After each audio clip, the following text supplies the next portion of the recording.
Hi, third graders. Okay, so today could you open your reader to look at page 309? Okay, and on 309 we have our anchor chart for the type of genre that we're going to be reading this week. And the story that we're going to read is called Wolf Island, and it is realistic fiction, which means that it is fiction that could happen. It's realistic. It could happen. So there's nothing fantasy, nothing unrealistic. Do you hear that prefix there? Unrealistic. It's realistic. There's no talking animals or magic or fairies or any of that, that fantasy part that sometimes we enjoy reading. It's all realistic, but it did not really happen. Okay. So if we take a look at the anchor chart, it explains, it says realistic fiction is a story about imaginary people and events. They're in someone's imagination. In realistic fiction, characters could be real and they act in ways that could actually happen, but they still didn't happen. It's still fiction, okay? So the purpose is to tell a story and to entertain readers. So that's the purpose why the author wrote this story, is to entertain us and to tell us a story. The characters are made up but could be real people. And in the case of Wolf Island, there are actually no human beings in the whole story. It's all about animals, but they're all realistic animals, and they're behaving in ways, and the effects that happen to them are all realistic. They could really happen. The setting is a real place, or it could be a real place. I don't know that there's a place called Wolf Island. I don't think so.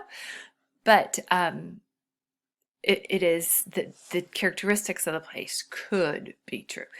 And the story events could really happen. So did you notice in all these, one thing that you might have noticed in each, let me get my highlighter. Are you ready? I don't know that you're going to be able to see it in yellow, but we'll see. You ready? That could be real. That oops, it looks like I'm getting rid of them, but the word could comes up very often in realistic fiction because it's important that you know that it didn't actually happen. It's not history. It's not informative text, right? Okay. So we're going to take a look at our vocabulary words for this story. And whoops, I'm in the way over here. Let me move you over here. I first want us to let's look at these yellow Post-it notes. And the yellow Post-it notes have all of our vocabulary words for this story. We always have 5 words that we're looking at. This is the first word, depended. It has that ed ending, depended. So the root word would be depend. Depend. If you depend on someone or something, think about that. Okay. The second word is well-being, and it's a hyphenated word. Do you see that little hyphen in the middle? It's not a compound word like our spelling words. It's hyphenated, so they have to be separated, but this well is describing someone's being. Okay, so that's a little tricky. Your parents will take a look out for your well-being, your best interest. We'll see what words that means, what that means. Here's a word, balance. What do you think of when you think of balance? Some of us might think of like a balance beam, or a gymnast has great balance, or you could balance a book on top of your head. And we're going to see the word balance used in this story a little bit differently, and they're talking about the balance in a habitat or in an ecosystem. So let's kind of think about what that definition could be. All right, population. I think you might have heard that word before, population. And then available. Okay. All right, so those are our 5 words. Let's do a little work with our 5 words first before we look at definitions. Let's just look at some of the phonetics in it. Okay, let's do syllables, okay? How many syllables is the word depended? Depended. 3 syllables. Okay, so that's a 3-syllable word. Let's see if I write it over here. Hold on, let me get my pen. Okay, so that's a 3. Well-being. That's 3 too. Okay, whoa. Sorry, hold on. Let's move this over here. Okay, well-being is a 3-syllable word. So that well-being, and I don't know how to erase. I think this is my eraser. Is this my eraser? No, that's not my eraser. This is my eraser. You know, I'm still learning all these things, and they're different on every single one. But I want to get rid of that scratchy line so it doesn't interfere in what we're doing. Okay, ready? Balance. Balance. How many syllables? 2. And then population.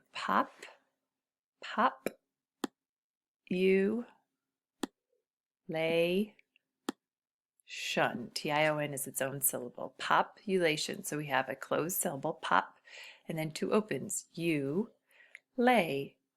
So that's a 4-syllable word. And then we have available. Available. That's another 4-syllable. I'm going to have to erase that. That's another 4-syllable word. So we have 1 2-syllable word, balance. We have 2 3-syllable words, well-being and depended. And then we have 2 4-syllable words, population and available. All right, one last thing before we look at more definitions. That's not what I want to do. Let's see if we could put these in ABC order. Alphabetical order, which one's going to come first? Okay, A, of course, comes first. A, B, oh, we do have a B, look at that, that doesn't usually happen. Available, balance, then what would come next? D, W, or P? D, depended, then what comes next? Population, and then well-being would be our last if we put them in alphabetical order, right?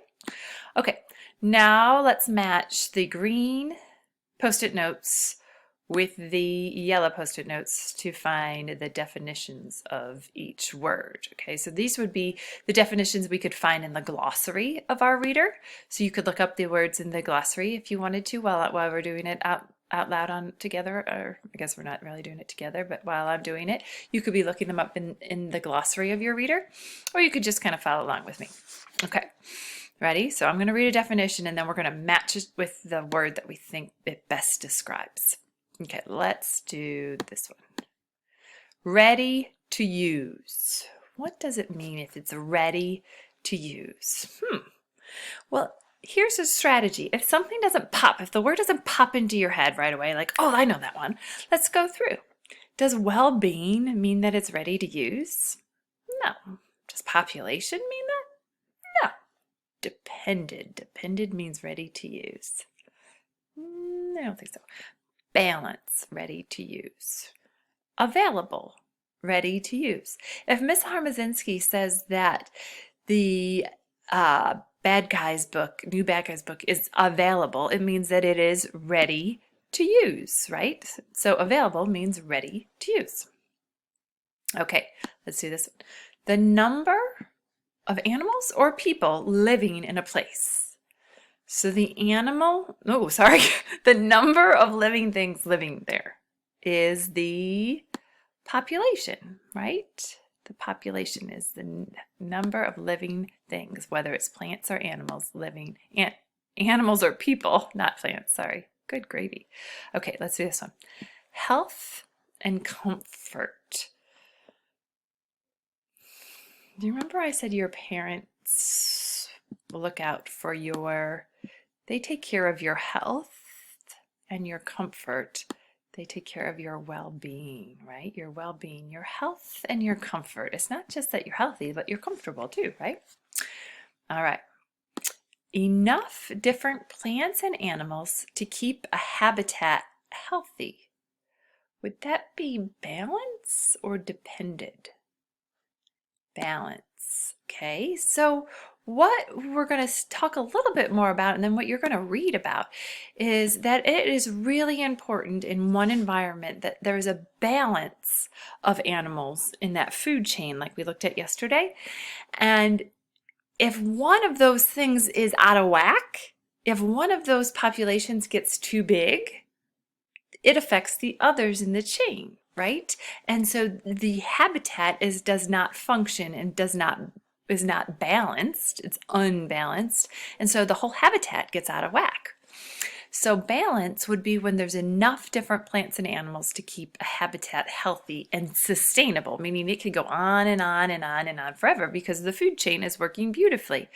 But if one thing goes out of whack, like yesterday when you wrote about what happened if the wildflower or the deers disappeared, then the whole food chain gets disturbed. And so then the effect of losing one population affects all the other populations.